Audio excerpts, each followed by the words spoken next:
Okay, so here we have the Hyundai i10 on a 19 plate. I'm going to start off by showing you around the outside of the car, and then we'll hop in and run through some controls on the inside. But from the outside you can see it's a 5-door car. Let's start off inside the boot and then work our way around the rest of it from there. So as we approach the boot, given the size of the car, you'll see we have plenty of boot space along with that 60/40 split folding rear seat. Okay, so we're just going to work our way back round to the front of the car and then we'll hop in and run through some controls on the inside. But now that we've done a full circle of it, you can see it's in excellent condition the whole way round. Just briefly before we climb in, I think it's well worth seeing the interior from this exterior point of view. There's plenty to run through on the dashboard, so let's hop in and we'll do that now. Okay, now that we're inside the car, we're going to start with the dials. On the left-hand side, we have the rev counter, we have the speedometer in the middle, and on the right-hand side, the fuel gauge and coolant temperature gauges. Also in the middle there, you can see the total miles of this car, which are 1,346. You can change the information displayed immediately above that by pressing a button on the steering wheel for various different bits of trip computer information, some of which can be reset with the button beneath it, just here.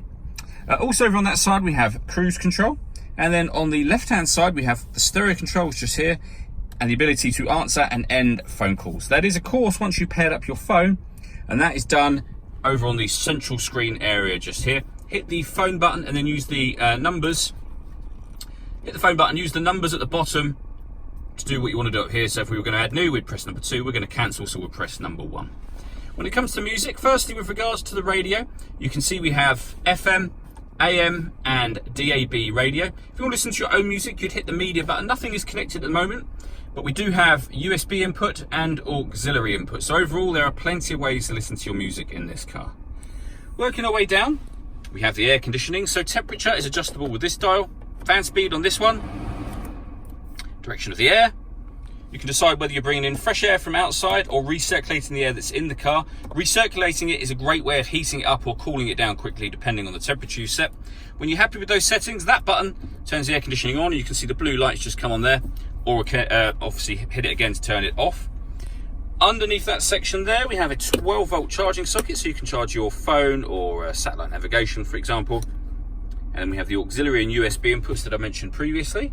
And lastly, a 5-speed manual gearbox. All that leaves me to say is thank you for taking the time to watch this video.